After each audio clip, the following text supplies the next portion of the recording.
Bismillahirrahmanirrahim. Assalamualaikum warahmatullahi wabarakatuh.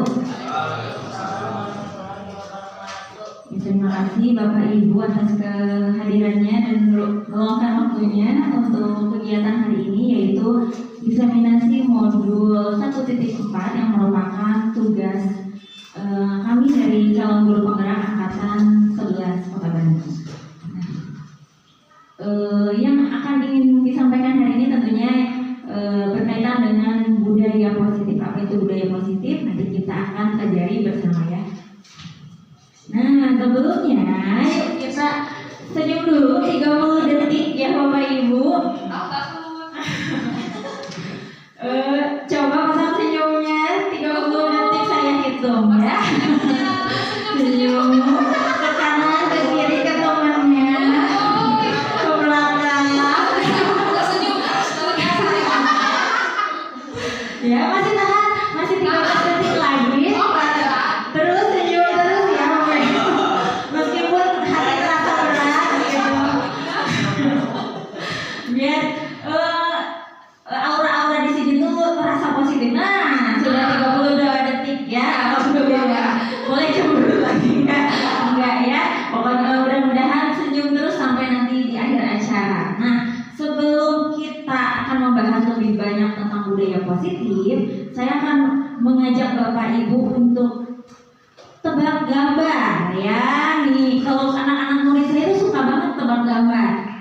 Mudah-mudahan Bapak-bapak, Ibu-ibu juga suka ya. Kita tebak ya bersama-sama ya. Nah, coba apa ya? Disenyumin. Disenyumin. Disiplin. Apa Pak? Disiplin positif. Disiplin positif. Betul Bapak Ibu? Coba kita cek survei membuktikan ya. Lanjut ya. Nah, apa coba? Motivasi. Ya? Ya? Motivasi. Motivasi. Betul tidak ya? Iya. Terus ya. Nah, lanjut lagi. Nah, apakah ini? Keyakinan. Apa tuh ya? Betul ya. Survei membuktikan. Betul. Nah. Harusnya pakai foto saya, Bu. Kinan kan? Oh Kinan, bingung kemarin tuh apa? Oh asinan aja lah ya, gitu pikiran aja. Tadi disiplin positif, motivasi, keyakinan kelas itu beberapa hal yang akan kita bahas dari banyaknya yang akan kita bahas hari ini. Yaitu yang pertama, kita akan membahas tentang disiplin positif, teori motivasi, hukuman penghargaan, keyakinan kelas, kebutuhan dasar manusia, 5 posisi kontrol guru, dan segitiga restitusi.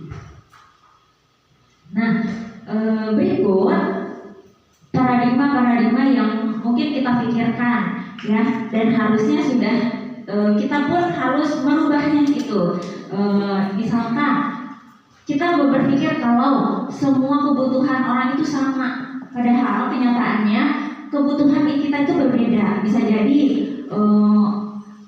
setiap, apalagi kebutuhan anak gitu ya, tidak ada yang sama, masing-masing memiliki kebutuhannya masing-masing.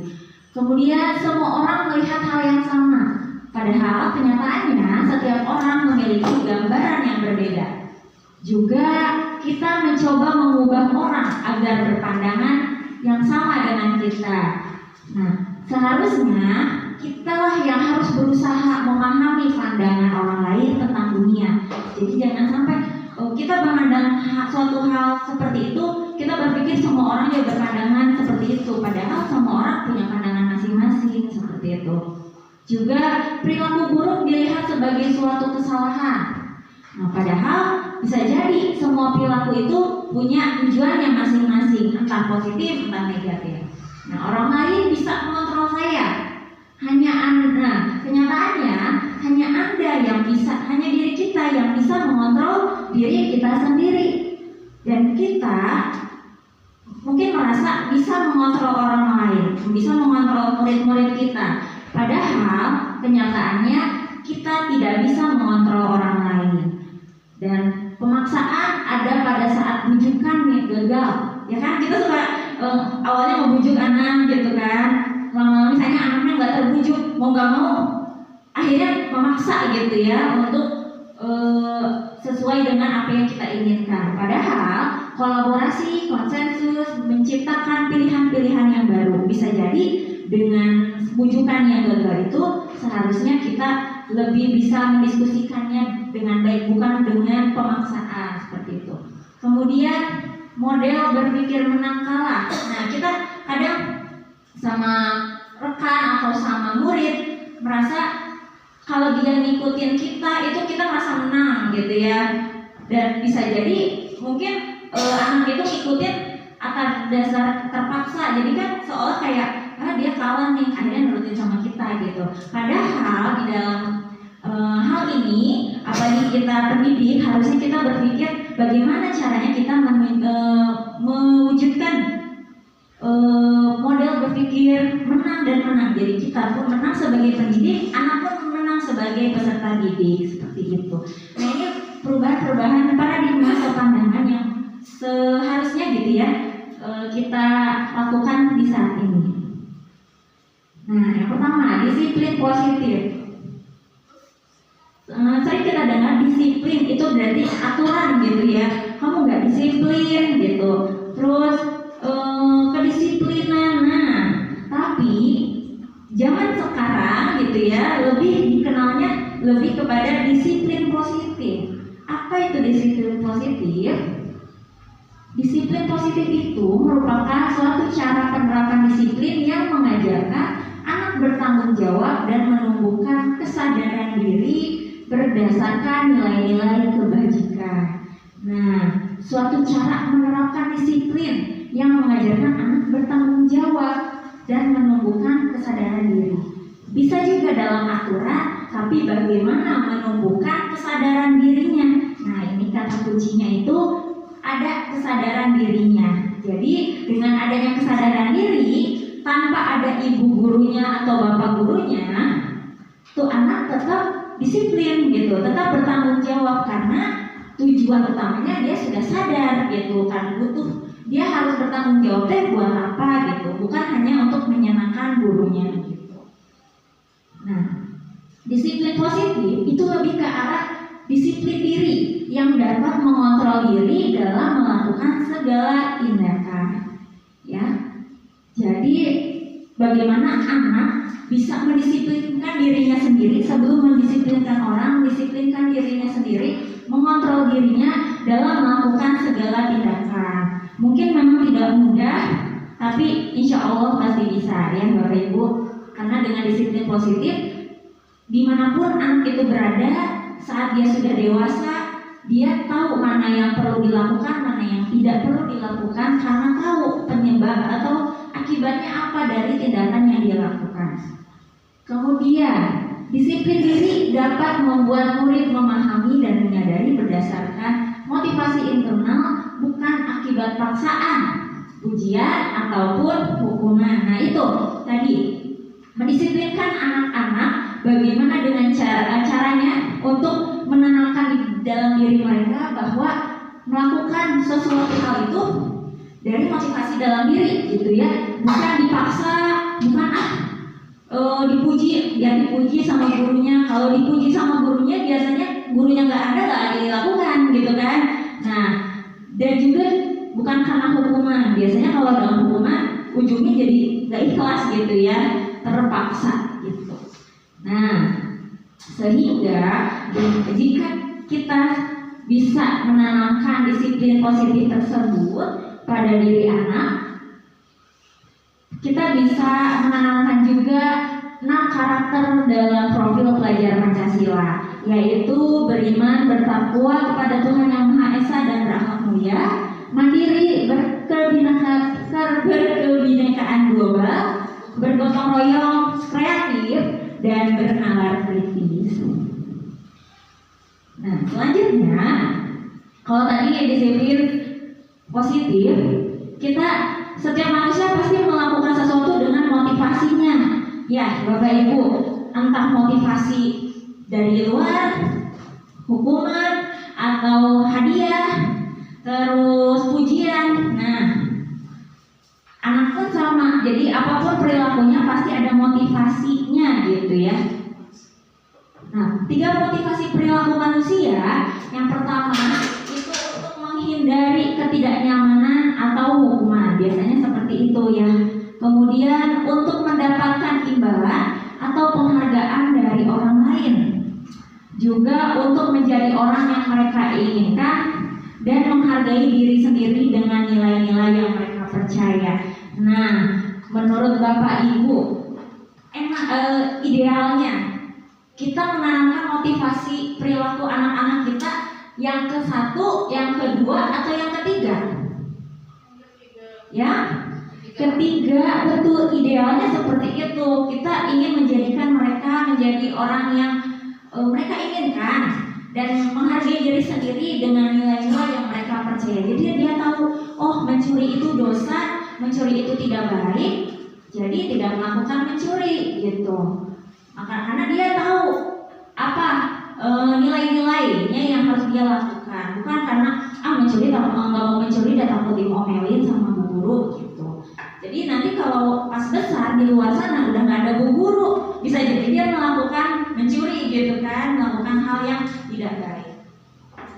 Selanjutnya, nah, dihukum oleh penghargaan. Saya ya jujur, saya juga sering memberikan penghargaan, entah lisan, entah misalkan hal-hal kecil gitu. Ternyata itu tidak sepenuhnya baik gitu. Ada positifnya juga ada negatifnya. Karena penghargaan ini ternyata bisa menghukum siswa itu sendiri. Apa yang dihukumnya? Misalkan pengaruh jangka pendek, jangka panjang, bisa jadi dia melakukan suatu hal cuma hanya karena penghargaan. Misalkan saya setiap anak yang buang sampah di tempatnya saya kasih hadiah gitu. Nah, tapi nanti di kelas 4 gurunya nggak kasih hadiah gitu, akhirnya dia buang sampah sembarangan. Jadi itu bisa penghargaan bisa jadi hal bumerang gitu ya untuk anak-anak kita.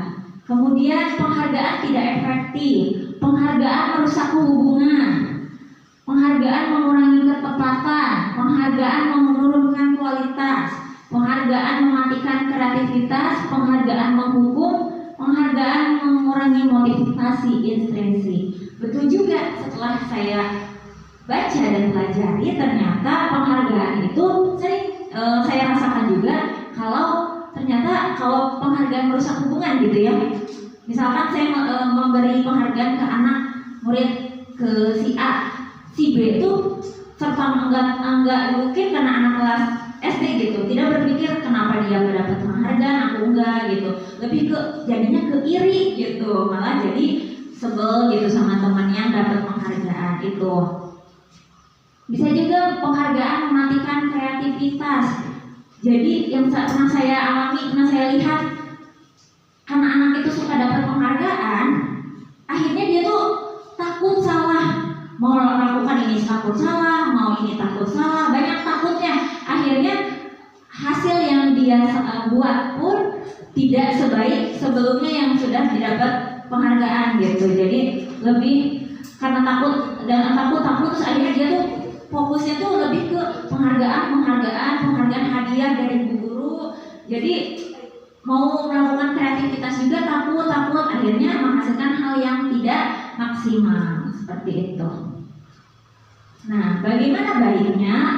Hukuman sebetulnya ya memang sudah jelas ya, hukuman tidak boleh. Juga penghargaan tadi katanya menghukum banyak hal, bisa mematikan kreativitas dan lainnya. Ternyata bisa kita lakukan dengan apresiasi. Bagaimana apresiasinya? Bisa kita beri pengakuannya secara khusus dalam apa? Dalam usahanya. Jadi jangan cuma hasilnya aja, wah gambar kamu bagus, tapi kita bisa juga beri pengakuan secara khusus kemampuannya. Wah ternyata kemampuan kamu dalam mewarnai itu bagus ya, gitu. Nah juga bisa beri pengakuan secara pribadi bisa beri pengakuan kepada semua murid. Jadi setiap anak pasti punya kelebihan dan kekurangan ya Bapak Ibu, seperti kita juga. Nah, kita coba cari setiap anak apa kekurangannya, apa kelebihannya, dan kita beri pengakuannya kepada semua anak tersebut. Entah dalam akademik, entah dalam sikap, seperti itu. Kemudian beri pengakuan secara konsisten dan fokus pada proses. Nah, tadi tidak hanya hasilnya, tapi juga pada proses yang sudah dilakukan, yang sudah diikhtiarkan oleh anak-anak kita. Jadi dia tahu, oh guru saya menghargai usaha saya, bukan hanya hasilnya, seperti itu. Nah, contoh pengakuan atau apresiasi kebajikannya. Misalkan, kemarin saya perhatikan rasa empati kamu besar sekali pada saat menolong murid baru di kelas kita. Jadi, anak nggak cuma oh kamu baik ya gitu, atau we hebat misalnya gitu. Cuma dia tahu, oh ibu tuh mengakui sikap empati saya kepada teman saya, sehingga suatu saat saya harus empati lagi ke teman-teman yang lainnya gitu ya, karena sikap yang tadi sudah saya lakukan itu ternyata baik gitu. Saya menghargai kepedulianmu pada saat kamu membantu teman-temanmu di tugas kelompok. Terima kasih untuk rasa tanggung jawabmu pada saat kamu memungut kertas yang berserakan di lantai. Jadi kita fokus pada nilai kebajikannya juga, pada sikap anaknya, seperti itu. Nah, coba Bapak Ibu kita bisa lihat mencatat 100, kita akan membedakan hukuman dan konsekuensi ya. Menurut Bapak Ibu, mencatat 100 kali di dalam buku kalimat saya tidak akan terlambat lagi karena terlambat ke sekolah. Apakah itu hukuman atau konsekuensi? Hukuman. Iya, betul. Betul. Lari mengelilingi lapangan basket 2 kali karena terlambat hadir di sekolah. Hukuman atau konsekuensi? Hukuman. Nah, betul. Murid diminta untuk push up 15 kali karena tidak menggunakan masker ke sekolah. Hukuman. Kita lihat survei mau tidak? Hukuman ya. Menggantikan kertas tugas teman yang telah dicoret-coret. Konsekuensi. Membersihkan tumpahan air di meja tulis karena tersenggol pada saat belajar. Konsekuensi ya. Murid disuruh untuk mengenakan sepatu seharian di sekolah karena tidak mengenakan sepatu hitam. Hukuman. Apa coba?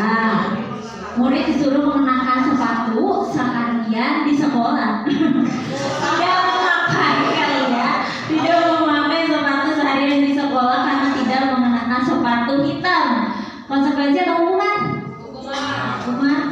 Iya, betul, hukuman ya. Lari mengelilingi lapangan basket 2 kali karena terlambat 10 menit untuk pelajaran PJOK. Konsekuensi.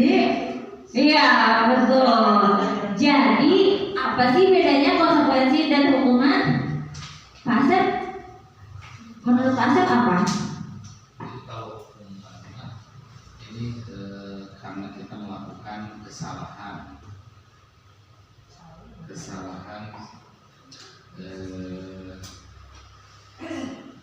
yang fatal gitu ya.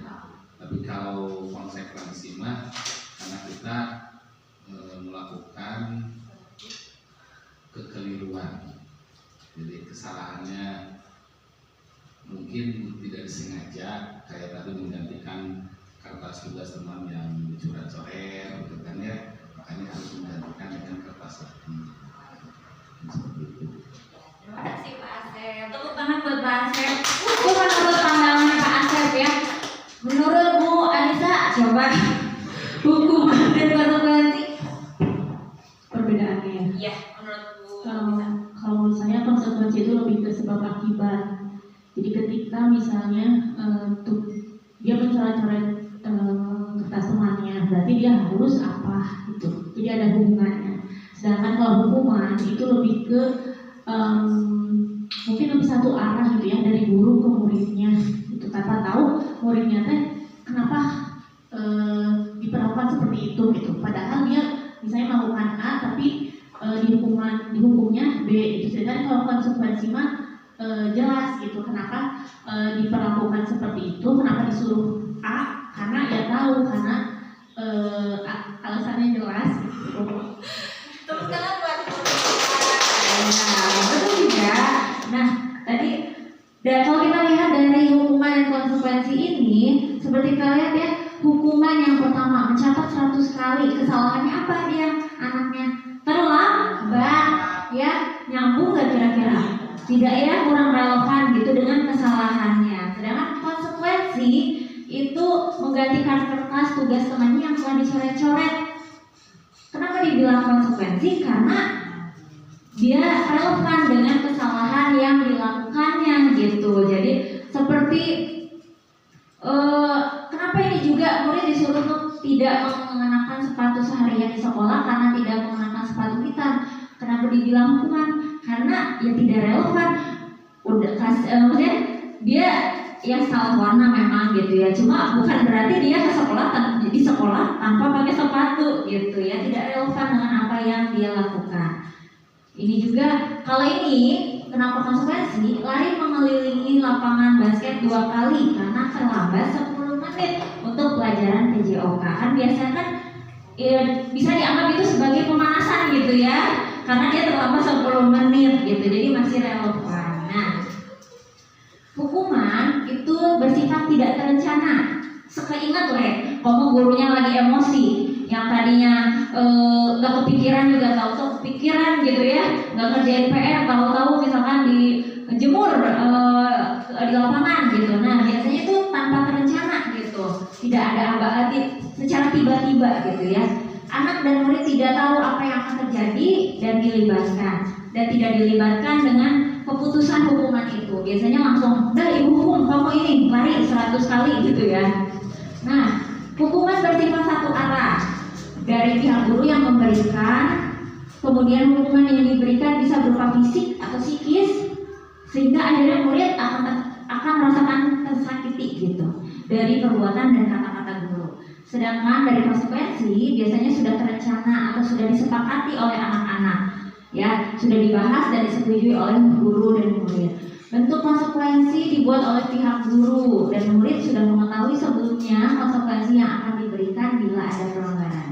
Murid tetap dibuat tidak nyaman. Tapi meskipun begitu, dengan konsekuensi ini, murid tetap dibuat tidak nyaman dengan konsekuensinya untuk jangka waktu yang pendeknya gitu ya. Jadi itu balik lagi, bisa jadi dia tidak menanamkan nilai-nilai kebaikannya sehingga tidak membuang sampah karena takut denda, bukan karena peduli pada lingkungan seperti itu. Kalau kita masih menggunakan konsekuensi. Nah, bagaimana caranya? Bisa kita lakukan dengan restitusi.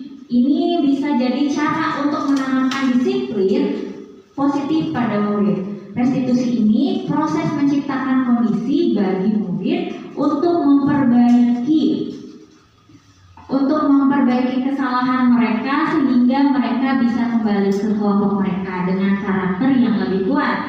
Restitusi juga adalah proses kolaboratif yang mengajarkan murid untuk mencari solusi untuk masalah dan membantu murid berpikir tentang orang seperti apa yang mereka inginkan dan bagaimana mereka harus memperlakukan orang lain.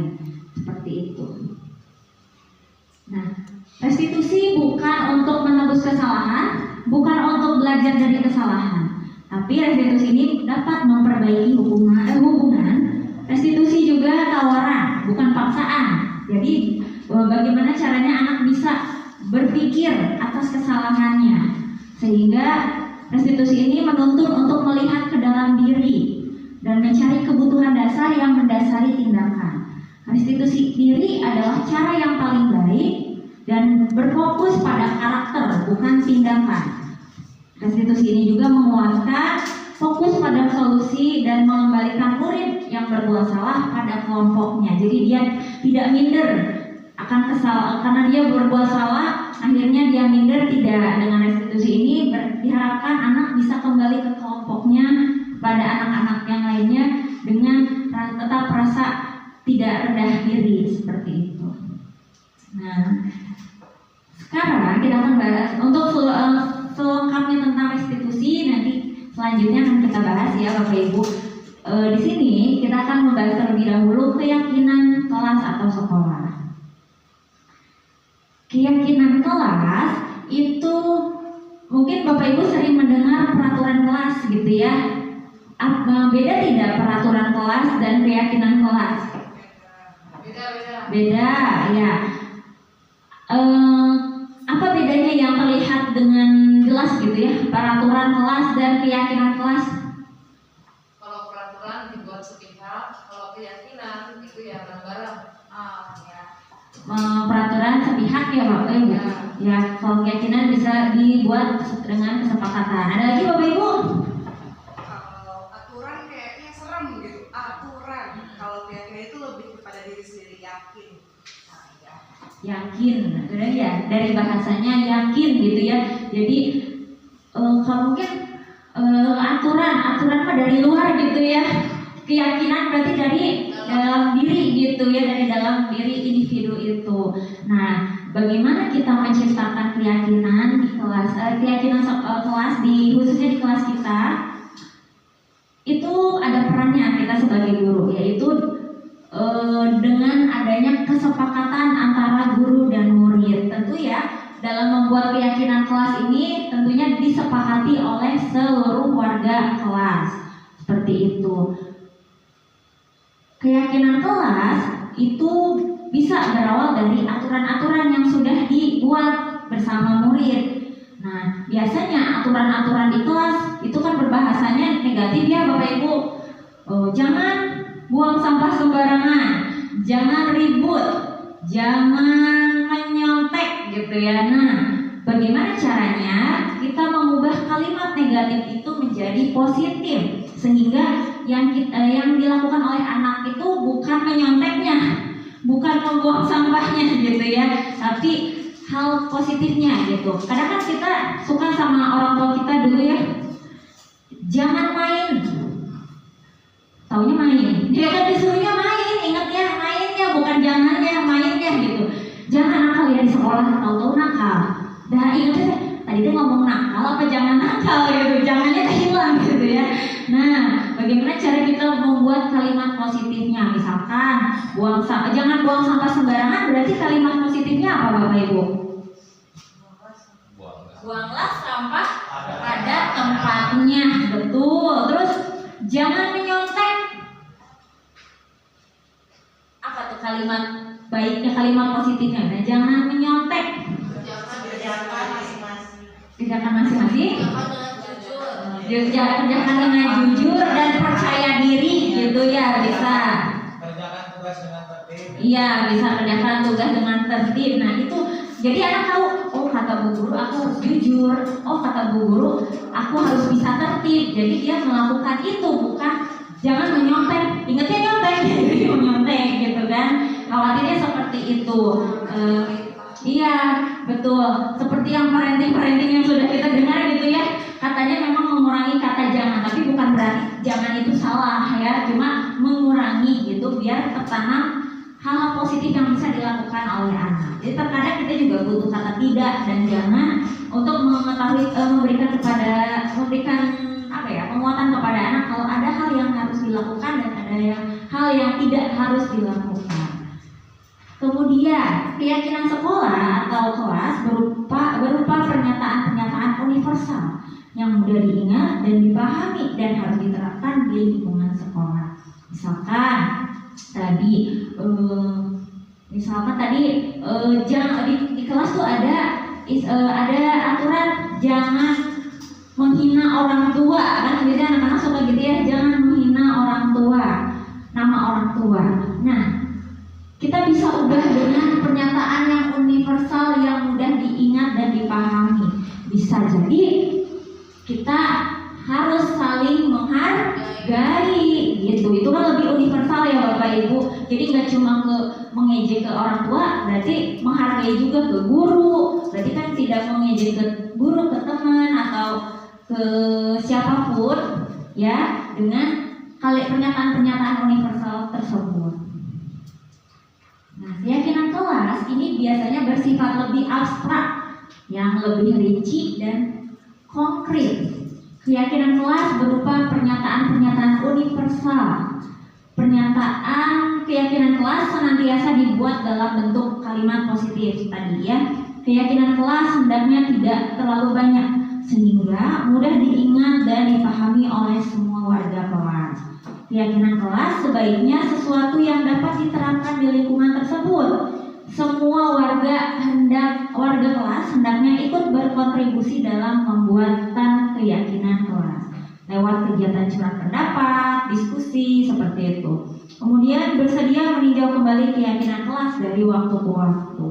Kita bisa lihat ini yang terpampang di sini ya, keyakinan kelas dari keyakinan kelas 3A, yaitu yang pertama, aku meyakini untuk saling menghargai semua orang. Nah, itu universal ya Bapak Ibu ya, menghargai siapapun yang ada di kelas, di sekolah, guru, staf sekolah seperti itu. Kemudian aku meyakini untuk selalu peduli terhadap lingkungan. Di sini bisa jadi mengajak anak-anak untuk tidak membuang sampah atau membuang sampah pada tempatnya, terus melakukan piket juga ya, terus juga di luar melakukan gerakan pungut sampah seperti itu. Jadi bagaimana dengan keyakinan kelas ini anak-anak bisa mengetahui hal-hal baik dari yang tertulis di kelasnya gitu. Jadi setidaknya dibaca terus tiap hari, mudah-mudahan jadi dilakukan gitu ya, seperti itu. Nah, cara membuat keyakinan kelas, yang pertama menggali peraturan yang sudah disepakati, mengubah peraturan tersebut dibuat dengan kalimat positif. Kemudian menyarikan peraturan yang sudah dibuat menjadi nilai kebaikan atau kebajikan atau keyakinan. Pendalaman keyakinan kelas tampak seperti atau tidak tampak seperti. Jadi peduli terhadap lingkungan tampak sepertinya seperti apa? Seperti membuang sampah pada tempatnya gitu. Jadi diberikan hal-hal konkret juga ke anak-anak dalam sesi diskusinya. Kemudian pendalaman keyakinan kelas. Jadi karena keyakinan kelas ini dipatuhi oleh guru dan murid, tentunya harus guru juga bertugas misalkan di kelas mengajar, tentunya dengan saling menghargai murid. Jadi nggak ngejek murid gitu ya. Nah, sehingga tugas murid juga saling menghargai temannya, tidak saling mengejek seperti itu. Nah, kebutuhan selanjutnya, kebutuhan dasar manusia. Nah, ini pernyataan di sini ada pernyataan bahwa ketika seorang murid melakukan perbuatan yang bertentangan dengan nilai-nilai kebajikan atau melanggar, sebenarnya dikarenakan mereka gagal memenuhi kebutuhan dasar mereka. Sepakat tidak Bapak Ibu? Betul tidak? Ternyata perilaku yang dilakukan oleh anak-anak kita ternyata berawal dari kekurangan atau tidak terpenuhinya kebutuhan dasar mereka gitu ya. Misalkan nih, kebutuhan dasar manusia itu kan ada 5. Yang pertama bertahan hidup, yang kedua kasih sayang dan rasa diterima, yang ketiga penguasaan, yang keempat kebebasan, yang kelima kesenangan. Nah, bisa jadi misalkan dia melakukan hal dia mengambil makanan punya temannya, bisa jadi dia itu lapar gitu ya, dan dia tidak punya uang seperti itu. Itu yang membuat dia melakukan hal seperti itu untuk bertahan hidup dan lapar, Bu. Cuma ya mau nggak mau dia melakukan hal seperti itu. Kasih sayang dan rasa diterima. Biasanya mungkin Bapak Ibu juga suka melihat di kelas ada yang cari perhatian banget ya gitu. Ternyata dicari tahu, diidentifikasi, ternyata di rumahnya ibu bapaknya sudah tidak bersama misalkan, sehingga ibunya sudah menikah lagi dengan yang lain misalkan, tapi dia diurusnya sama neneknya gitu ya. kosong ibaratnya ya, hatinya tuh kosong gitu.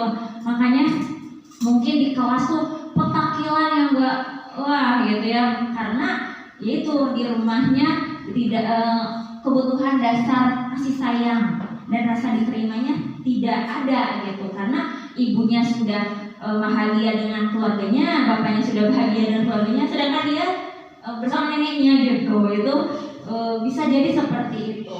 Jadi dengan kita sebagai pendidik mengetahui kebutuhan dasar ini, mudah-mudahan segala perilaku murid bisa kita terima dulu ya Bapak Ibu, sehingga kita bisa cari tahu apa nih penyebabnya, apa sih yang mereka butuhkan gitu. Ada juga penguasaan, dia ingin merasa bisa menguasai lingkungan ini, jadi dia keluarlah tuh misalnya sifat bosinya gitu. Itu bisa kebutuhan, bisa jadi di rumahnya malah dia tidak berkuasa gitu, jadi dia merasa hebat di sini gitu ya. Pas dicari tahu ternyata dia teh anak bungsu, kakak-kakaknya tuh yang udah jauh besar, dia tuh kayak tertindas gitu ya. Bisa ya merasa terancam juga sama lingkungan sekitar, akhirnya dia di sekolah mengeluarkan penguasaannya gitu ya, kayak paling penguasa gitu ya, betul ya Bu ya. Nah itu sangat pengalaman Bu Dewi gitu ya. Kemudian kebebasan, di rumahnya terkekang, nggak boleh ini, nggak boleh itu, nggak boleh ini, nggak boleh itu. Di luar, wah, karena melihat bu gurunya bisa menerima aku apa adanya gitu ya, jadi aku mau bebas gitu ya, nggak mau diatur. Nah bisa jadi seperti itu. Kemudian kesenangan, ada orang kan yang suka usil ke temannya, dan seneng Bu lihat mukanya teh lucu gitu ya, dan seneng Bu kalau dia nangis teh gitu ya. Nah bisa jadi kebutuhan dasar kesenangan itu dia kurang gitu ya, jadi usil terus gitu. Nah bagaimana kita mendiskusikannya dari hati ke hati dengan anak tersebut, kalau kita sudah tahu kebutuhan dasar kesenangannya itulah yang kurang seperti itu. Nah ini ada sebuah kasus ya, Ibu Zulaika, guru wali kelas 5, sedang bingung menghadapi ulah salah satu murid di kelasnya, Tommy. Beberapa anak telah mengeluh Tommy yang seringkali meminta bekal makan siang mereka dengan paksa. Jika Anda menghadapi situasi seperti Ibu Zulaika, apa yang akan Anda lakukan? Nah, menurut Anda kira-kira apa alasan kok jadi Tommy melakukan hal itu? Nah, ya Bapak Ibu, kalau kita sudah belajar tadi 5 kebutuhan dasar, bisa jadi yang pertama, Tommy karena ia lapar dan orang tuanya tidak membawakan bekal makan siang, maka kebutuhan dasar yang sedang Tommy penuhi gitu ya, adalah kebutuhan dasar untuk bertahan hidup, seperti itu. Bisa jadi itu alasan yang pertama gitu ya. Jadi saat murid kita melakukan perilaku yang aneh, kita berpikir, wah ada 5 alasan nih gitu ya. Yang pertama bisa karena bertahan hidup. Kemudian dia juga bisa karena dia merasa senang ketika teman dan gurunya memperhatikan dia. Ya biar dihukum sama bu guru, seru, diomelin itu jadi kayak dikenal gitu kan, karena anak-anak kayak gitu ya.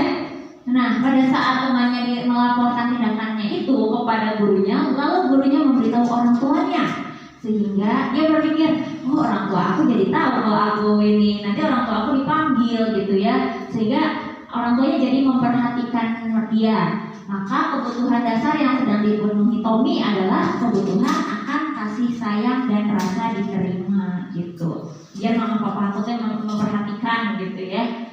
Kemudian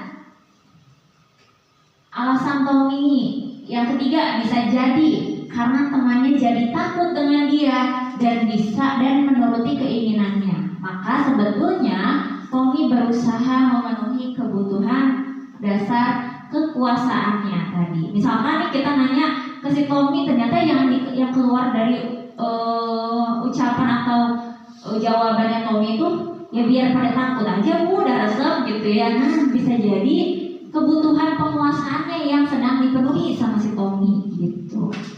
Kemudian karena dia merasa bosan dengan bekal makanan yang dibawakan ibunya dari rumah, dan ibunya juga selalu membawa bekal yang sama, oleh karena itu dia ingin mencoba makanan teman-temannya yang beraneka ragam.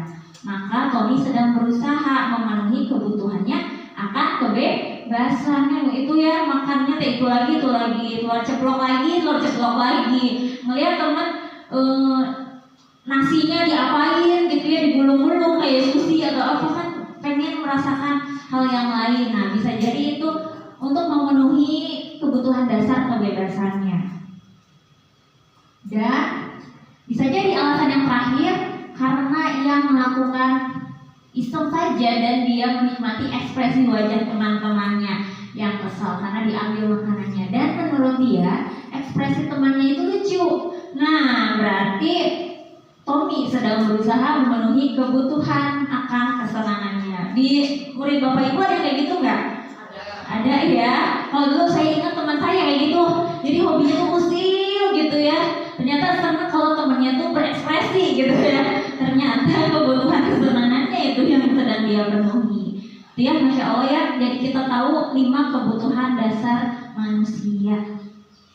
Nah, sekarang posisi kontrol guru ya. Guru, kita kalau sudah tahu kebutuhan dasar manusia dan kebutuhan dasar murid, kita sebagai guru bisa melakukan hal dengan tepat gitu ya Bapak Ibu. Jadi setelah melihat perilaku anak-anak, kita jangan serta-merta langsung menghukumnya, tapi kita harus mengidentifikasi dulu apa penyebabnya, apa akar masalahnya, dan yang kita bereskan atau selesaikan itu masalahnya gitu ya, bukan hanya kesalahan dia, kamu salah gitu ya, tapi dia ternyata apa yang mendasari itu gitu, sehingga perilaku itu tidak terulang lagi di waktu selanjutnya. Nah, dalam hal ini guru punya posisi kontrol diri, yaitu bisa menjadi guru penghukum, guru pembuat merasa bersalah, guru sebagai teman, guru sebagai pemantau, guru sebagai manajer. Nah, guru sebagai penghukum. Udah jelas ya Bapak Ibu ya, kayak gimana? Apa-apa? Hukum. Kamu ambil ini ke berjemur sana di bawah terik matahari gitu ya. Bahkan yang nggak relevan juga sering dilakukan gitu ya. Nah, kemudian guru sebagai pembuat merasa bersalah. Kayak gimana sih Bapak Ibu, guru mau menjadi sebagai pembuat merasa bersalah?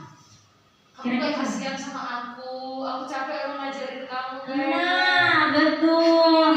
Iya. Jadi saat anaknya marah, anaknya melakukan hal yang tidak baik, kamu nggak kasihan sama ibu. Ibu tuh capek. Ibu teh jadi ibunya yang ngeluh. Ibu teh capek macet-macetan kesini, tapi kamunya malah nggak merhatiin. Terus kemudian dia tuh mikirnya, no sih ibu teh curhat gitu kan. Gitu. Jadi itulah yang membuat merasa bersalah muridnya. Jadi anaknya mikirnya, aduh iya kasihan sih ibu, gara-gara aku beliau macet-macetan, tapi aku nggak perhatiin gitu ya. Jadi lebih bercabang gitu, nggak fokus pada masalahnya, sedangkan fokus dengan masalahnya atau solusinya. Jadi pikirnya bercabang gitu, jadi kurang pas gitu ya. Guru membuat merasa bersalah itu. Nah, sekarang guru sebagai teman. Guru sebagai teman, misalkan nih, ayolah cepetan ayo demi ibu gitu kan, kayak gitu kan, ayo cepetan maju ke depan, misalkan lagi acara di luar gitu ya, cepetan ya cepetan biar demi ibu atuh gitu kan. Jadi seolah kita teh setara dengan mereka, padahal kita pendidik, mereka peserta didik gitu. Meskipun kita suatu saat kita ada waktunya juga menganggap mereka sebagai teman gitu ya, tapi lebih banyaknya persentasenya tentu lebih sebagai pendidik. Nah, guru sebagai pemantau. Nah, guru sebagai pemantau ini seperti kita udah buat aturan nih, konsekuensinya ini buang sampah sembarangan, konsekuensinya denda gitu ya 10.000 gitu. Jadi kalau ada anak yang salah, kamu tahu kan aturannya apa? Konsekuensinya apa? Gitu. Nah, itu biasanya itu kalau pemantau tuh kayak gitu, dia hafal sama aturan, konsekuensi, terus hobinya nagih-nagih janji, nagih-nagih janji lah gitu ya, nagih-nagih janji dan perhitungan gitu ya. Kamu melakukan itu, menurut kamu itu konsekuensinya apa? Melanggar aturan apa? Jadi kayak interogasi gitu ya. Jadi ya itulah guru sebagai pemantau itu seperti itu. Jadi biasanya dia lebih perhitungan karena kita udah buat aturan, konsekuensi, waktunya menagih gitu ya ke anak-anak saat anaknya tidak melakukan perilaku yang diinginkannya gitu. Nah, selanjutnya guru sebagai manajer. Guru sebagai manajer ini seperti yang kita ketahui ya, manajer mah lebih kepada manajer di sini lebih menanamkan disiplin positif pada anak-anak gitu. Jadi tidak hanya menyalahkan, membuat mereka bersalah, terus menyebutkan segala konsekuensi, tapi juga mengingatkan pada keyakinan-keyakinan yang mereka yakini gitu, misalkan di kelas gitu. Itu kalau posisi kontrol guru sebagai manajer. Sebetulnya Bapak Ibu dan saya sih ya,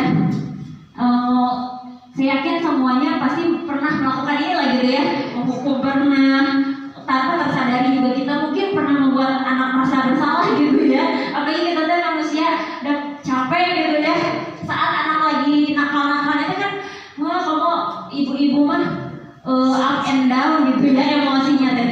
Suatu saat mukul, suatu saat lembek tapi bikin orang bersalah gitu kan. Terus kadang pengen bersikap sebagai teman, pemantau, manajer juga pasti pernah. Cuma bagaimana dari 5 ini, bagaimana mungkin dengan kita mengetahui hal ini, bagaimana kita memfokuskan, menguatkan kita untuk lebih fokus pada satu hal yang memang dinilai ideal gitu ya sebagai guru, yaitu guru sebagai manajer. Nah, ini contoh-contoh itunya ya, contoh ciri-cirinya gitu ya. Kalau penghukum menghardik, menunjuk-nunjuk, menyakiti, nyindir gitu ya, terus membuat merasa bersalah, ibu kecewa, seharusnya gitu ya. Wah, itu bahasa-bahasa lembut tapi menyakitkan gitu ya. Itu ternyata membuat rasa bersalah ya Bapak Ibu. Kemudian kalau yang menghukum, kalau kamu tidak melakukan, awas ya, rasakan nanti gitu kan. Nah, itu lebih ke penghukum gitu. Hasilnya bisa jadi dia memberontak, menyalahkan orang lain atau berbohong, dasiun gitu ya, disumpah-sumpah ke guru gitu ya. Dannya mau sukses atau apa gitu kan, takutnya gitu. Akhirnya dia takut bohong gitu kan. Ya takutnya gitu. Nah, bisa kalau yang membuat merasa bersalah itu menyembunyikan, menyangkal, berbohong. Akhirnya berbohong aja lah daripada aku merasa bersalah gitu ya gara-gara sikap aku. Pasti guru aku bilang gitu, ibu kecewa seharusnya kayak gitu ya. Kemudian kalau yang teman ini, ayolah lakukan demi ibu. Masa kamu tidak mau? Ingat tidak ibu pernah bantu. Nah, itu jadi kayak teman gitu kan. Terus pemantau ini, apa peraturannya, konsekuensinya apa gitu. Nah, kalau manajer itu bisa lebih apa yang kita yakini, apa yang bisa kalau kerjakan nih untuk memperbaiki masalah ini. Jadi mengajak anak tuh berpikir juga apa solusinya sih. Jadi jangan langsung kita kasih tahu solusinya, tapi biar solusinya muncul dari anak itu sendiri gitu. Jadi dia pernah berbuat salah, ya kita buat dia berpikir juga gitu ya atas kesalahannya. Nah, dengan harapan kalau dengan posisi kontrol manager ini dapat menguatkan pribadi anak gitu. Kemudian, nah ini contoh-contohnya dari 5 posisi kontrol ya Bapak Ibu ya. Nah, di antara kelima posisi kontrol tersebut sebaiknya seorang guru menggunakan posisi kontrol sebagai manajer. Nah, itu ya idealnya gitu ya, manajer gitu. Karena dengan kita memposisikan kita sebagai manajer, insya Allah mungkin anak tidak akan merasa bersalah gitu ya, anak tidak merasa tersakiti dengan ucapan-ucapan kita gitu, dan diajar untuk berpikir atas kesalahannya dan solusinya seperti apa mereka itu. Jadi jangan terus-terusan kita yang kasih konsekuensi, kasih solusi gitu ya. Ini posisi kontrol guru. Nah, sebagai manajer, guru dapat berbuat sesuatu bersama murid, mempersilahkan murid bertanggung jawab dan mendukung murid agar dapat menemukan solusinya gitu ya. Jadi kamu berani berbuat, kamu harus berani bertanggung jawab dan tentunya tahu solusinya apa dari kesalahan tersebut. Nah, selain itu, posisi manajer mengacu pada restitusi yang dapat menjadikan murid sebagai manajer bagi dirinya sendiri sehingga dapat tercipta identitas positif pada diri murid. Nah, ini segitiga restitusi. Ya, Bapak Ibu, dalam tahapan segitiga restitusi bisa kita lakukan yaitu yang tadi sudah kita bahas ya. Kalau tadi kan kalau hukuman tentu nggak boleh ya Bapak Ibu. Penghargaan juga ternyata apa tadi? Penghargaan itu bisa apa? Menghukum ya Bapak Ibu, ternyata tanpa kita sadar kita bisa menghukum anak dengan penghargaan tersebut gitu. Nah, bagaimana baiknya? Bisa dengan apresiasi dan juga restitusi seperti ini. Tahapan dalam segitiga restitusi itu yang pertama, menstabilkan identitas validasi. Menstabilkan identitas, kemudian validasi tindakan yang salah dan menanyakan keyakinan gitu. Bagaimana menstabilkan identitas? Menstabilkan identitas itu dilakukan berdasarkan prinsip bahwa membuat kesalahan adalah bagian dari proses pembelajaran yang nantinya akan menggeser identitas gagal ke arah identitas sukses gitu ya Bapak Ibu. Tentunya setiap manusia pasti punya kesalahan ya Bapak Ibu dan pasti pernah melakukan salah gitu. Nah, bagaimana caranya mensikapi kepada anak kalau berbuat salah itu oke, nggak apa-apa gitu. Ibu juga pernah melakukan hal seperti itu, misalkan buang sampah sembarangan, mungkin ibu juga tanpa disadari dulu ibu pernah buang sampah sembarangan gitu. Jangan sampai kamu buang sampah sembarangan, udah jorok ini gitu kan. Berarti kan anak langsung, ya identitas aku tuh emang aku tuh jorok apa gitu ya. Nah, itulah pentingnya menstabilkan identitas dulu. Kemudian bisa kita ucapkan juga, tidak ada manusia yang sempurna ya Bapak Ibu. Kesempurnaan hanya milik Allah. Ya manusia pasti ada ketidaksempurnaannya. Dan juga saya pernah melakukan kesalahan seperti itu, bisa. Kita bisa juga respon gurunya, kita bisa menyelesaikan masalah ini. Jadi biar anak tenang, oh oke, masalah ini bisa diselesaikan gitu ya. Dan Bapak Ibu tidak bisa juga Bapak Ibu bisa merespon. Bapak Ibu tidak tertarik mencari siapa yang salah, tapi Bapak Ibu ingin mencari solusi dari permasalahan ini. Bisa juga merespon, kamu berhak merasa begitu, atau apakah kamu sedang menjadi teman yang baik untuk dirimu sendiri. Nah, itu bisa. Ini bentuk-bentuk responnya ya Bapak Ibu. Jadi kalau bagaimana cara kita menstabilkan identitas anak, kita bisa merespon anak-anak. Misalkan saat dia sudah mengakui kesalahannya, ya Bu, saya tadi ngejek teman aku gitu ya. Nah, bisa menstabilkannya dengan respon-respon seperti ini. Misalkan tidak ada manusia yang sempurna, berbuat salah, oke, nggak apa-apa. Ibu juga pernah berbuat salah. Nah, kemudian validasi tindakan yang salah. Dalam hal ini bukan berarti membenarkan sikap salahnya, bukan ya. Tapi validasi tindakan yang salah itu dilakukan berdasarkan prinsip bahwa setiap perilaku berupaya memenuhi suatu kebutuhan tertentu, sehingga guru atau orang tua akan bergeser dari pemikiran stimulus respon menjadi proaktif, serta akan lebih mengenali dan mengakui kebutuhan murid atau anak. Jadi lebih kepada ini ya, responnya seperti ini nih. Bisa kita meresponnya seperti ini. Kamu pasti punya alasan mengapa melakukannya. Apa yang penting bagi kamu, gitu ya. Kamu boleh tetap berusaha menjaga sikap itu. Misalkan dia kekeh gitu ya, keras kepala dengan sikapnya karena menurut dia itu baik gitu. Bisa kita respon juga, oke, kamu boleh tetap berusaha menjaga sikap itu. Tapi menurut kamu tambahan sikap yang lain, yang baru, yang bisa kamu lakukan itu apa? Gitu. Nah itu bisa kita, itu cara memvalidasi tindakan yang salah gitu ya. Kemudian maukah kamu belajar cara lain untuk mendapat yang kamu butuhkan tanpa harus memukul gitu kan?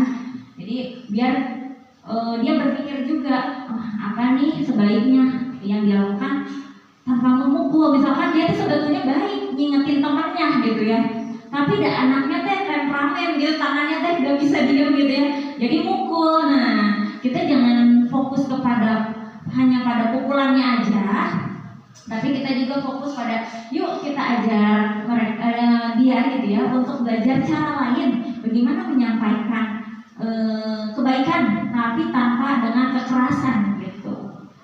Nah kemudian menanyakan keyakinan. Menanyakan keyakinan ini dilakukan dengan memberikan pertanyaan-pertanyaan bermakna kepada murid atau anak untuk memunculkan motivasi secara intrinsik sehingga mampu mengaitkan keyakinannya dengan tindakan yang salah seperti itu. Kemudian bagaimana meresponnya? Misalkan apa nilai yang kita percaya di sekolah kita? Misalkan ini Bu harus mandiri, Bu harus agamis, nasionalis gitu ya. Nah itu bisa kita respon kepada anak. Kita tanya menurut dia sambil mengingatkan juga mereka terhadap nilai-nilai yang sebetulnya sudah mereka tahu, nah barangkali lupa atau menguatkan nilai-nilai tersebut. Kemudian nilai apa yang telah kita sepakati, kelas yang ideal itu seperti apa sih, gitu ya, bisa ya itu merespon siswa. Nah kemudian juga kamu ingin jadi anak seperti apa yang kamu rasakan ketika kamu melakukan itu, kamu mau menjadi orang yang seperti apa sampai kamu melakukan hal tersebut. Nah itu bisa menjadi respon kita saat melakukan pertanyaan keyakinan ini kepada murid kita di tahap restitusi ini. Nah begitu ya Bapak Ibu, mudah-mudahan dengan diseminasi budaya positif ini bisa menguatkan kita sebagai pendidik. Kita dan Bapak Ibu semua bisa makin kuat gitu ya, pasti sudah tahu ilmu tersebut. Dan misalkan yang tadinya melakukan misalkan menghukum bisa jadi tahu ternyata menghukum itu tidak sepenuhnya positif gitu ya, bahkan mungkin banyak yang ngerti ya seperti itu. Dan bisa juga misalkan ada hal-hal perilaku menyimpang atau maksudnya perilaku yang tidak baik yang muncul di murid kita bisa melakukan dengan tadi segitiga restitusi tadi. Jadi yang pertama bisa mengembalikan apa itu? Yang pertama itu menstabilkan identitas, betul. Kedua, validasi tindakan yang salah. Yang ketiga, menanyakan keyakinan. Begitu ya Bapak Ibu. Insya Allah mudah-mudahan ilmu hari ini bisa bermanfaat untuk kita semua. Terima kasih. Akhir kata semoga kita semua dapat tergerak dan lekas bergerak dan mari menggerakkan. Terima kasih dari saya. Wabillahi taufiq wal hidayah. Wassalamualaikum warahmatullahi wabarakatuh.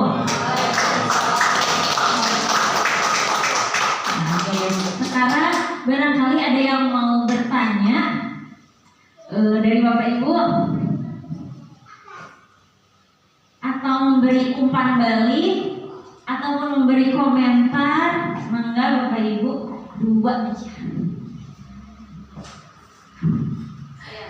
Mangga Putri. Ya, terima kasih untuk Bu Cinta sudah memaparkan tentang ilmunya. Saya sangat berharap mudah-mudahan dengan adanya CGP, agen perubahan, dan apa yang tadi disampaikan, sekolah ini bisa lebih baik lagi, terutama dalam mendidik siswa-siswi untuk di masa mendatang, mengingat yang tadi disebutkan oleh Bu Gita, khususnya restitusi ya, itu memang kalau kata Pak Asep tadi sempat ngobrol gitu ya, dirasa mudah ya mudah, dirasa sulit ya sulit. Terkadang memang harus tergugah dari diri kita, karena yang namanya guru itu kan betul-betul digubuk ya, ditiru. Jadi kalau kita memberikan contoh yang baik, insya Allah nanti kedepannya, generasi kedepannya akan lebih baik. Terima kasih. Atur nuhun Bu Tri. Satu lagi ya Bapak Ibu, untuk menguatkan tadi betul ya kata Bu Tri, harus tergugah dari dalam dirinya gitu ya, seperti anak-anak tadi mendisiplinkan dirinya itu. Nah, kita bagaimana kita mendisiplinkan diri juga sebagai guru untuk melakukan hal-hal tadi gitu ya. Maka Bapak Ibu, satu lagi aja. Bu Ayunda boleh. Baik, terima kasih atas kesempatannya. Mungkin ada beberapa hal yang saya ambil benang merahnya dari pemaparan Bu Gita yang luar biasa tadi ya, bahwa budaya positif ini lahir dari dalam diri kita sendiri. Artinya sebelum kita ingin anak-anak itu bisa disiplin, tentu gurunya juga. Tapi anak-anak pun kalau bisa disiplinnya itu muncul dari dalam diri sendiri, yakin tadi, sehingga tidak kita paksa, tidak kita takut-takuti, tapi mereka sadar untuk mau melakukan hal baik di sekolah ini. Kemudian saya juga tadi tertarik Bu Gita dengan restitusi di bagian paling pertama, yaitu menstabilkan identitas. Karena suatu saat saya menemukan murid yang bermasalah, lalu langsung saya marahi tanpa distabilkan identitasnya terlebih dahulu. Dan otomatis yang namanya anak-anak ya, pasti itu masuk kuping kanan, keluar kuping kiri. Ketika kita menstabilkan identitas murid, kita berusaha berada pada posisinya, kita berempati kepada dia. Jangankan murid ya, kita aja kalau lagi sebel nih cerita kepada orang, kita pengen orang tersebut mendukung kita dulu begitu. Jadi ketika murid itu melakukan salah, bukan berarti kita mendukung kesalahan tersebut, tapi kita berusaha berempati dulu terhadap situasinya, kita stabilkan dulu identitasnya, kita netralisir dulu perasaan dan emosinya supaya dia tidak meledak-ledak dan tidak merasa dimarahi oleh kita begitu. Jadi tadi poin penting banget tuh pada tahap pertama, yaitu menstabilkan identitas, dan itu sangat menarik sekali untuk diterapkan kepada anak-anak. Terima kasih.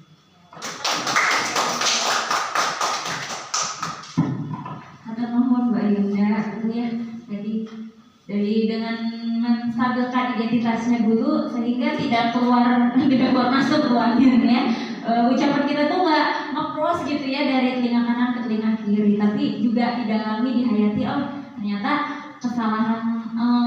kesalahanku tuh ya memang bisa diperbaiki gitu. Nah itu bisa kita lakukan tadi dari semua tahap, mulai dari menstabilkan identitas, menstabilkan identitas, memvalidasi tindakan yang salah dan